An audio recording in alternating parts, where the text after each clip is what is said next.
Hey guys, Ivan here, and in today's video we're gonna talk about a couple of interesting things that happened at the Pittsburgh Pro that we didn't talk about. Before we get to the Pittsburgh Pro, let's talk about something else real quick. So this next weekend we got the California Pro, and guys, it's really cool that I gotta say that for the first time ever since I got his channel and covering all these shows, I'm gonna have my own horse in a race. I hope Eric Janicki doesn't take this as an insult or more like a compliment, because he does look currently like a racing horse on steroids. So yeah, I'm prepping Eric Janicki, a professional bodybuilder, to win the freaking California Pro, guys. And I promise you, it's gonna be his best, his all-time best edition for sure. Bodybuilding is not a science, guys. It's really an art. As a good coach, you need to be able to bring the best out of physique. You need to have an eye for that, and instincts, and of course experience and knowledge, of course.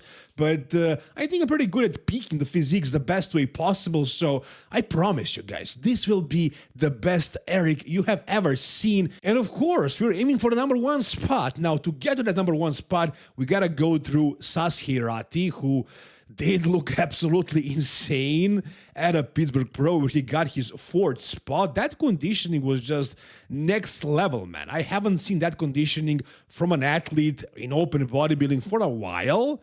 But then again, guys like Eric have more fresh of a look, you know, and of course he has a phenomenal back. The back is his strongest point. Sas's back is kind of melting a little at this point with old age and all that. But yeah, I mean, from the front and from the sides, Sas is gonna be really tough to beat. Rafa Brandao was supposed to compete there as well, but I guess he took my advice, because I was saying often and loud that he should take a break, because, I mean, really, even if he won the California Pro, what would be the point of that? I mean, he can't do anything at Mr. Olympia. He can go there and be 15th. What's the point of that? He needs an off-season ASAP. Blessing of Audible was supposed to compete, but I think he's out as well.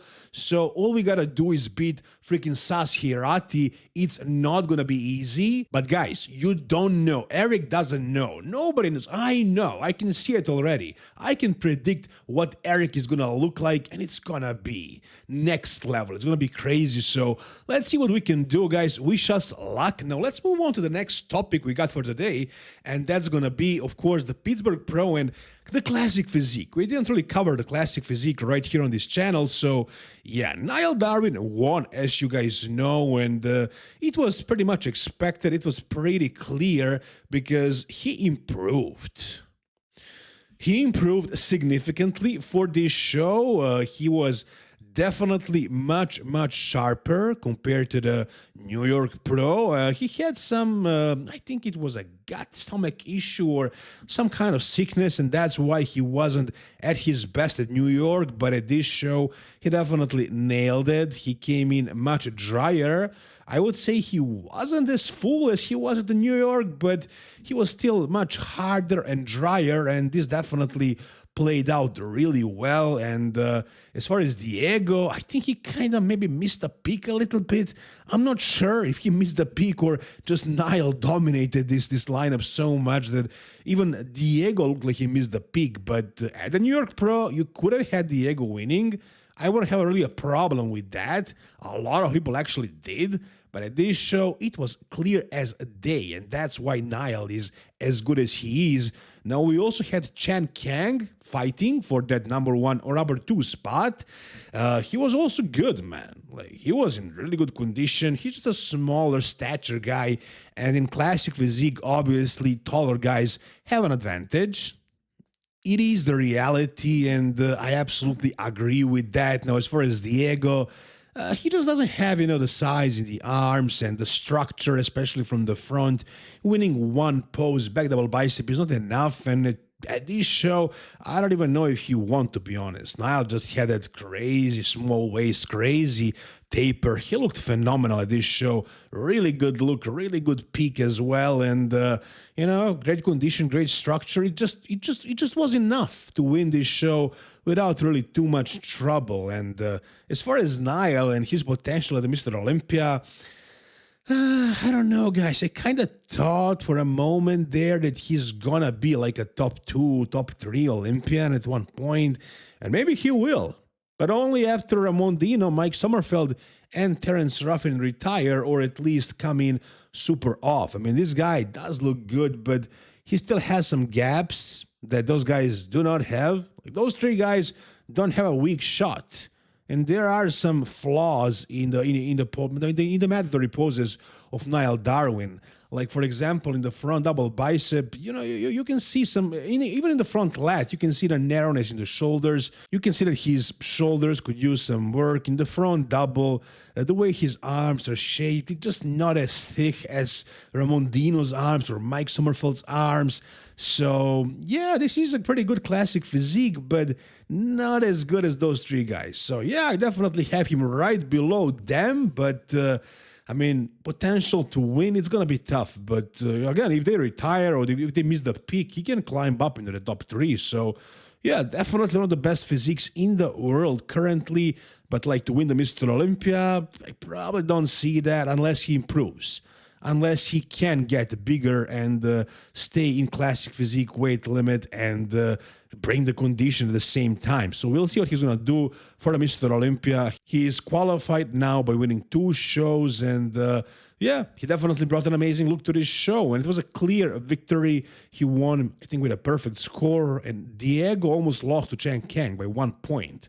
So, yeah, I think Diego probably didn't bring his best to this show. It's kind of hard to tell based on the live stream, and the lighting is different, but I just wasn't impressed by Diego. So, yeah, a clear win for Niall.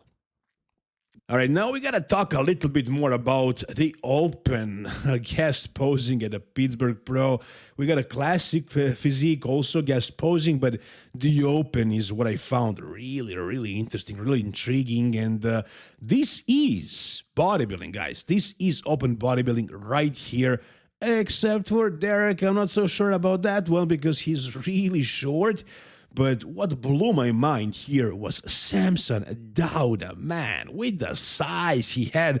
And you guys know that he blocked me on IG, so don't say I'm biased. I don't have any personal bias. I'm just amazed with his physique. And like I said, bodybuilding is an art. You know, when you are trying to judge a physique, you do the same thing you do when you're prepping a physique. You don't think too much. You just follow your instincts, your guts, your eye. And when it comes to this physique here, when it comes to analyzing the shows, the lineups, the call-outs, I don't really pay that much attention right off the bat to every single body part, to every muscle. It's just the overall impression of a physique.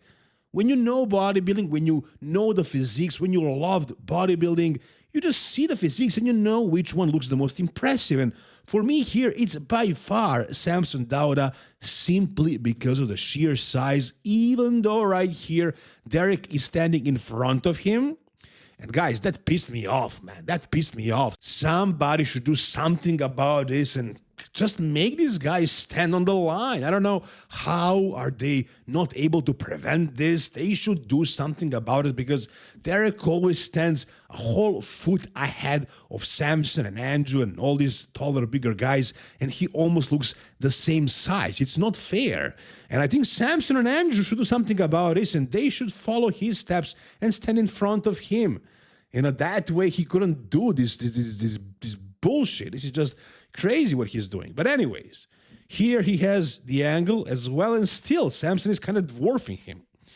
Now, yeah, it's hard to ignore Andrew here because he's in contest shape almost, but really I'm paying attention to the size. In the back shots, sure, Samson's back could use some more work, but the legs from the back, absolutely insane. This side chest, man, this side chest, Samson is wiping the floor with his guys. He's at the Ronnie Coleman level, without a doubt. Ronnie wasn't any bigger than this when he did his guest posings. Now, the thing with Ronnie is he was getting in super crazy condition when the show came. Samson apparently doesn't know how to do that, or wasn't able to do that yet, or is unable to do that because of his thick skin. I have no idea. But as far as the size, this is definitely Ronnie Coleman level of size. Look at this front lat spread. Imagine if Derek was in the line, how small would he be? So yeah, Samson's size is just insane here. Derek, nothing special, but when it comes to the show itself, Derek brings the conditioning. He nails it. I mean, nails it. You know, he's not shredded from the front, but he's just tight enough and shredded from behind, and that usually gets the job done. Plus, he's American and well-spoken. That doesn't hurt neither. But again, man, when I saw Samson walk out on that stage, it was mind-boggling. Even though I knew he grew a ton of size. Guys, 350 in the off-season, and after dieting for a while for this show, he still stayed pretty freaking heavy at 345. Guys, 345. Not 245, not 280, not 300, not 310, not 315, 340 freaking 5. That is absolutely ridiculous. So, yeah, honestly, I'm not even sure if Ronnie Coleman got to this kind of weight in the offseason. Maybe some of you know, but I don't remember hearing Ronnie ever being over 330. So this could be the largest bodybuilder of all time, guys. And we're witnessing this now at a Pittsburgh Pro, and hopefully he gets the job done properly for the Mr. Olympia and nails the look, nails the condition, stays big. That's going to be really impressive to see a huge, massive, monstrous Samson Dauda with condition on the Mr. Olympia stage. Now, we also kind of got to talk about Ramon Dino. What I did in my guest posing video, I kind of just gave him some shit for not learning how to speak English, and that was pretty much it. I talked about his condition a little bit, but really I was so pissed off. And I was watching the live stream, and he couldn't say one sentence in English.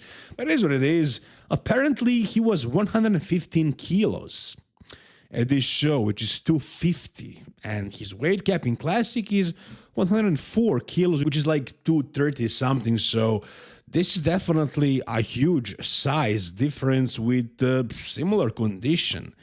But I just don't think he had the same hardness the way he had it on the Mr. Olympia stage. So I'm guessing he's just big, lean, but not taking all the harsh compounds you take during the prep. So once he brings down the condition a little bit harder and loses the water and takes all those harder compounds, he's going to look the same the way he did at the Mr. Olympia. I don't see him improving at all because there is probably no more room to improve. But staying this shredded, this dry, and just training hard, working on maybe bringing out the details, getting that muscle maturity, he could look more detailed, more conditioned on the Mr. Olympia stage. And if you're talking about the physiques, he's definitely one of the top 2 best physiques in classic physique today. It's gonna be most likely between him and Mike Sommerfeld. I don't see guys like Wesley Wissers challenging Ramon. I don't see that happening. But a lot of you guys thought that Wesley looked huge and that he could potentially one day switch to the open. Guys, I definitely don't see that at all. Like, he's a tall guy, and that's why he's big, and he can stand next to the open guys and still look pretty big because of the height. But when he gets in condition and he hits the poses next to the best in the world in open, or even not the best in the world, but with like the top 30, top 50 in the world in open, there is no way he can do anything. And also, if he even decided to do the open and took like 2 years off, I don't see him ever bringing out the legs to the point where it will be competitive for the open, because he already has room.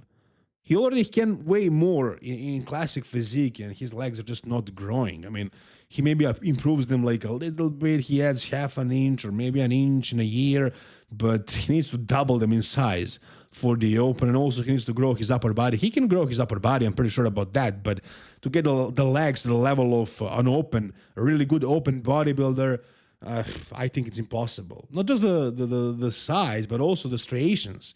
The shape of his legs just not good enough. So I think Wesley should definitely stick with the classic.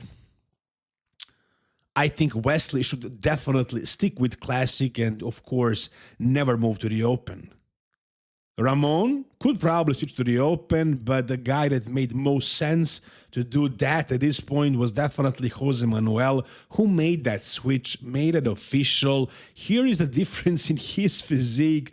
On stage, he was 103 kilos, which is lighter than Ramon. I thought Jose was a little bit lighter than Ramon, so I'm guessing he's shorter than Ramon. I'm not sure, but yeah, I mean, of course, he's reaching his cap in Classic. He's trying to get as big as possible. So here you can see him right now in the off season at 132.5 kilos, close to 300 pounds, looking like an absolute monster, though his waist looks super wide. His legs that were a weak point are still a weak point. He had a lot of adductors, really, but as far as the sweep, it's pretty much the same the way it was on the Mr. Olympia stage. Just the adductors. He had like I don't know, man, like 20 pounds of adductors. He looks huge, but in this guest posing condition, it doesn't look as good. You know, with the waist this wide and the legs this flat, it just doesn't look aesthetic at all. And like, do I see him being one of the best open guys at one point? I'm sorry, I probably do not see that. And he believes in himself. He says that he was in the best condition in all the pro league, and I agree with that. I don't know if anybody got harder than Jose Manuel this past, who knows how many years, to be honest. Sashiarati kind of came close. Maybe he even surpassed Josema, but what Josema was bringing was really outstanding condition. So yeah, he's trying to gain size now and then potentially bring the same condition to the bodybuilding stage.